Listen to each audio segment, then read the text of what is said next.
అందరికీ నమస్కారం. మీడియా మిత్రులందరికీ కూడా నిజంగా చాలా సంతోషం. ఈరోజు పిలిచిన వెంటనే ప్రెస్ నోట్ ఇవ్వడంతో మీరందరూ వచ్చి ఈ కేసుకు సంబంధించిన అంశాలు ప్రజలకు తెలియజేయడం కోసం మీ వంతు కృషి చేస్తున్నారు. నిజంగా అభినందనీయం. ప్రజాప్రతినిధులకు లేని ఆరాటం, ప్రజాప్రతినిధులకు లేని ఒక గొప్ప స్ఫూర్తి నిజంగా ఈరోజు మీడియా మిత్రులకు ఉంది ఈ కేసు విషయంలో. నేనేమంటానంటే ఈ కేసులో అడ్వకేట్ సుబ్బు ఎక్కడా కూడా లొంగిపోలేదు, ఎక్కడా కూడా లంచం తీసుకోలేదు, ఎక్కడా కూడా అడ్వకేట్ సుబ్బుకి అలాంటి పేరు లేదు. ఈ కేసులో ఆఖరి వరకు కూడా నిలబడతాం. ఈ కేసులో న్యాయం జరిగేంత వరకు కూడా మేము పోరాటం చేస్తాం. ఖచ్చితంగా ఎవరైతే నిందితులు ఉన్నారో వాళ్ళని ఖచ్చితంగా జైలుకు పంపించేంత వరకు కూడా మేము వెనకాడం. ఇంకొక విషయం ఏంటంటే మీడియా వేదికగా నేను మీడియా మిత్రులందరికీ చెప్పే విషయం ఏంటంటే ఇక్కడ బ్యాంక్ ట్రాన్సాక్షన్స్ జరుగుతున్నటువంటి ఏవేదైతే బ్రహ్మవత్తు మధు కానివ్వండి, తర్వాత ఎవరైతే శివ ఉన్నారో, మంగ్లీ గారు ఉన్నారో, వాళ్ళని ఎందుకని అరెస్ట్ చేయలేదు? వాళ్ళని అరెస్ట్ చేయకపోవడానికి గల ఆంతర్యం ఏంటి? ఈరోజు 2,000 రూపాయల ఫ్రాడ్ ట్రాన్సాక్షన్ జరిగితే అకౌంట్లు ఫ్రీజ్ చేసి వాళ్ళ మీద కేసులు పెడుతున్నటువంటి పోలీసు వ్యవస్థ ఎందుకని మరి ఈరోజు ఇన్ని లక్షల రూపాయలు, ఇన్ని కోట్ల రూపాయల ఫ్రాడ్ జరిగినప్పుడు, ట్రాన్సాక్షన్ జరిగినప్పుడు ఎందుకని మరి వీళ్ళని అరెస్ట్ చేయలేదు?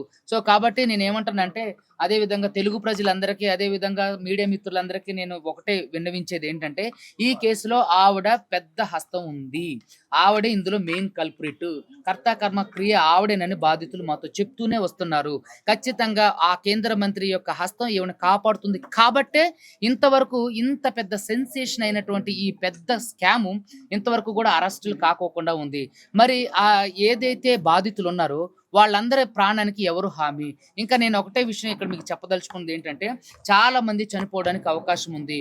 వాళ్ళు పొద్దునే మబ్బుల్లో 5 గంటలకు 6 గంటలకు ఇంటి నుంచి వెళ్ళిపోయి రాత్రి 11, 12 గంటలకు ఇంటికి వచ్చి పడుకుంటున్నటువంటి పరిస్థితి. అప్పులు బాధలు తట్టుకోలేక ఎవరైతే ఏజెంట్లుగా ఉన్నవాళ్ళు ఉన్నారు వాళ్ళందరూ కూడా చాలా భయపడుతున్నారు, చాలా భయభ్రాంతులకు గురవుతున్నారు. సో న్యాయం జరగదేమో అని. సో కాబట్టి నేనేం చెప్తున్నానంటే దయచేసి మీడియా మిత్రులందరికీ కూడా నేను ఒకటే కోరుకునేది ఏంటంటే బాధితులకు న్యాయం జరిగేంత వరకు కూడా అడ్వకేట్ సుబ్బు ఉంటాడు. అదేవిధంగా ప్రజాప్రతినిధులు మీరు కూడా బాధితులకు న్యాయం చేయండి, బాధితుల పక్షాన నిలబడండి. సో నేను ఏమంటున్నానంటే ఎవరైతే స్కాములు చేశారో, ఎవరైతే దాచుకున్నారో వాళ్ళని కాపాడే ప్రయత్నం మాత్రమే జరుగుతుంది తప్ప వాళ్ళు ఎక్కడా కూడా వాళ్ళ మీద లీగల్ యాక్షన్ కానివ్వండి, వాళ్ళు అరెస్ట్ అయిన దాఖలాలు కానివ్వండి, వారి మీద తీసుకున్నటువంటి యాక్షన్ కానివ్వండి, ఇంతవరకు పోలీస్ వ్యవస్థ దగ్గర నుంచి కానీ ప్రభుత్వం దగ్గర నుంచి కానీ ఏమీ రాలేదు. అంటే ఎంతో మంది అంటే పెద్ద పెద్ద స్కాములు బయటకు తీసుకొచ్చినటువంటి వ్యక్తులు మరి ఈ స్కామ్లు తప్పినప్పుడు, ఎందుకంటే ఇందులో చాలా వరకు కూడా బాధితులందరూ కూడా గిరిజనులు, దళితులే ఉన్నారు కాబట్టి వాళ్ళకి ఏది జరిగినా సరే ఏం కాదులే అనే ఒక నిర్లక్ష్య వైఖరి. సో కాబట్టి నేను ప్రభుత్వాన్ని దయచేసి నమస్కరించి మరి వేడుకునేది ఏంటంటే ఇక్కడ ఉన్నటువంటి బాధితులకు న్యాయం చేయండి. మంగ్లీ బాధితులు ఎవరైతే ఉన్నారో, బ్రహ్మవత్తు మధు బాధితులు ఎవరైతే ఉన్నారో వాళ్ళందరికీ న్యాయం చేయండి. ఇక్కడ అహంకార పూరితమైనటువంటి ధోరణి ఏంటంటే మీడియా మిత్రుల యొక్క నోరు నొక్కడానికి, ఇక్కడ జరుగుతున్నటువంటి అంశాలు బయటకు తెలియకుండా ఉండడం కోసం ఆవిడ అనేక ప్రయత్నాలు చేస్తున్నారు. సో మీ మీడియా మిత్రులందరి మీద కేసులు వేయడం, నోటీసులు పంపించడం కూడా జరిగింది. సో ఇక్కడ నాకు తెలిసినంత వరకు కూడా ప్రత్యేక తెలంగాణ రాష్ట్ర ఏర్పాటు అయిన తర్వాత ఎవరికి ఇంతమంది మీడియా ఛానళ్ళకి నోటీసులు కానివ్వండి, కేసులు వేస్తామని బెదిరింపులు కానీ జరగలేదు. ఎస్పెషలీ మంగ్లీ కేసులో మాత్రమే ఎందుకు ఇలా జరుగుతుంది? ఆ కేంద్ర మంత్రి ఈవిని కాపాడుతున్నారనే సాక్ష్యాలు మనకు చెప్పకనే మనకి కాబడుతున్నాయి.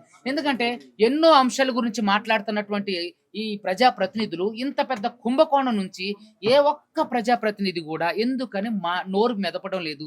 వీళ్ళందరినీ నోర్లు మూయిస్తున్నటువంటి వ్యక్తులు ఎవరు? సిస్టంలో ఇంత నెట్వర్క్ నడిపించగలిగినటువంటి మంగ్లీ ఎవరి సహాయంతో ఇవన్నీ చేస్తుంది? రమావత్తు మధు నుంచి ఎందుకని న్యూ అప్డేట్స్ పోలీసులు ఇవ్వడం లేదు? హేమాకాంత్ రెడ్డిని అరెస్ట్ చేసినటువంటి ఈఓడబ్ల్యూ పోలీసులు అతని స్టేట్మెంట్ ని ఎందుకని మరి బహిరంగ పరచలేదు?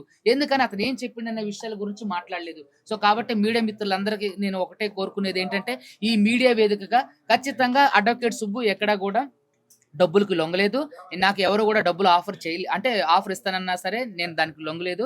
ఖచ్చితంగా బాధితుల తరపున కొట్లాడతాం. ఇప్పుడు కొత్తగా మంగ్లీ మీద ప్రైవేట్ కంప్లైంట్లు హైకోర్టులో ఇప్పుడు ఈ నెల 7వ తారీఖు నుంచి ఓపెన్ అవడం జరుగుతుంది. సో అందరి తరపున ఎవరెవరైతే బాధితులు ఉన్నారో, ఎవరెవరైతే పోలీస్ కంప్లైంట్లు ఇస్తే కేసులు ఫైల్ చేయలేదో ఆవిడ ఇన్ఫ్లుయెన్స్ తో, సో వాళ్ళందరూ కంప్లైంట్లు తీసుకొని హైకోర్టులో వాళ్ళందరి మీద ప్రైవేట్ కంప్లైంట్స్ చేయడం జరుగుతుంది. అంటే జనసేన నాయకుడు ఒక తను మధ్యలో మంగ్లీ కేసు టేకప్ తీసుకొని హడావుడి చేశాడు. సో తను కొన్ని డబ్బులు తీసుకొని అమ్ముడు వేరు అని చెప్పేసి కూడా అచ్చలిస్తాను. సో ఏం చెప్తారు? నేను అదే అంటానండి. ఈ రోజు వరకు కూడా స్టాండ్ తీసుకున్నటువంటి వ్యక్తులు ఈ రోజు వరకు కూడా ఎందుకని ఇంతవరకు కూడా దాని మీద స్పందించలేదు, ఎందుకు మాట్లాడలేదు? ఈ రోజు వరకు కూడా స్టాండ్ తీసుకోవాలి కదా. ఆయన నైతిక బాధ్యతగా వాళ్ళ సామాజిక వర్గంలో జరిగినటువంటి ఇంత ఫ్రాడ్ గురించి ఎందుకని అతను రాజకీయం మాత్రమే చేయడానికి వచ్చిండా అనే అనుమానాలు లేకపోలేదు. ఎందుకంటే ఇప్పటి వరకు కూడా అడ్వకేట్ సుబ్బు స్టాండ్ తీసుకున్న విధంగా ఎందుకని మరి మిగతా వాళ్ళు ఉన్నటువంటి వ్యక్తులు ఎవరైతే ఉన్నారో వాళ్ళెందుకు మీడియా ముందుకు రావట్లేదు? వాళ్ళెందుకు బాధితులతో టచ్ లో లేరు? వాళ్ళెందుకు మీరు నాతో ఇందాక అన్నారు కదా, మీరు ఎమ్మెల్యే కార్యాలయాలు ముట్టడించవచ్చు కదా, అది లీగల్ గా నా పని కాదు కాబట్టి వాళ్ళు నాయకులుగా ఉన్నారు కాబట్టి వాళ్ళ సామాజిక వర్గం వాళ్ళతో ఆ పని చేయొచ్చు. మరి ఎందుకని ఈ పనులు చేయలేదు? ఎవరి స్వార్థం కోసం, ఎవరి స్వప్రయోజనం కోసం, ఎవరి స్వలాభం కోసం ఇవన్నీ చేశారు. సో ఇదంతా మీరందరూ మీడియా మిత్రులు తెలుసు. ఆ రోజు కూడా మీరు అడగలేదు, వాళ్ళని కడిగారు. సో అది నిజంగా అభినందనీయం. ఈ కేసులో ఎవరైతే కల్ప్రిట్స్ ఉన్నారో వాళ్ళందరిని ఎట్టి పరిస్థితుల్లో వదిలిపెట్టేది లేదు. వాళ్ళందరికీ కూడా ఇప్పుడు ఏ వెకేషన్ కోర్టు ఓపెన్ అవడం తోటే, ఏది వేసవి సెలవులు అవడం తోటే, కోర్ట్స్ ఓపెన్ అవడం తోటే బెంచ్ లో మొట్టమొదటిగా వీళ్ళ కేసులే ప్రైవేట్ కంప్లైంట్లుగా ఎఫ్ఐఆర్ చేపించి వీళ్ళు అరెస్ట్ అయ్యేంత వరకు కూడా కృషి చేస్తాం. దానికి మీ అందరి సపోర్ట్ సహకారం కూడా కావాలి. Thank you. అబద్ధం అండి. అదేదన్నా ఉంటే నేను అదే చెప్పే కదా, ఆ రోజు ప్రజాక్షేత్రంలో నిరూపించమని కూడా అన్నా. ఆ రోజు మన మీడియా మిత్రులు అందరూ కూడా ఉన్నారు. నేను ఆ రోజు కూడా చెప్పింది ఒకటే, నా బాధితులకు డబ్బులు ఇప్పించేయండి, నాకు అవసరం లేదని అన్నా. నేను మీ మీడియా వేదికగానే చాలా ఈ రోజు కూడా బహిరంగంగా ఛాలెంజ్ చేస్తున్నా. ఏదైనా అడ్వకేట్ సుబ్బుకు సంబంధించి ఒక్క ఆధార్ అగేన్స్ట్ గా ఉన్నా మీ మీడియా మిత్రులు దగ్గర చెప్తున్నా బయట పెట్టమనండి. మీరు ఏది చెప్తే దానికి సిద్ధం. ఈ కేసులో ఇప్పటి వరకు మీరు పలుమార్లు ప్రెస్ మీట్ పెట్టినా కూడా సపోర్టర్స్ గానీ బాధితులు గానీ మీ ఎమ్మటి వచ్చారు. ఈ రోజు మీరు మాత్రమే ప్రెస్ మీట్ కి రావడానికి గల కారణం ఏంది? నెగ్లెక్ట్ ఏమైనా ఉందా? లేదండి, ఈ రోజు నేను మాత్రమే ప్రెస్ మీట్ పెట్టడానికి గల కారణం ఏంటంటే, నేను ఎక్కడికి వెళ్ళినా సరే మన మీడియా మిత్రులు కానివ్వండి, అదే విధంగా ప్రజలు కానివ్వండి, నేను ఏదైనా వీడియో ఇన్స్టాగ్రామ్ లో పోస్ట్ చేసినా సరే, అన్నగారు మంగ్లీ కేసు ఏమైంది సార్, మంగ్లీ కేసు ఏమైంది, మీరు ఏం చేశారు, మీ స్టాండ్ ఎటువైపు అని మాట్లాడడంతో ఇది ప్రతినిధులుగా ఎవరైతే నేను ఉన్నానో నన్ను అడిగిన క్వశ్చన్స్ కి నేను ఆన్సర్ చేస్తున్నా.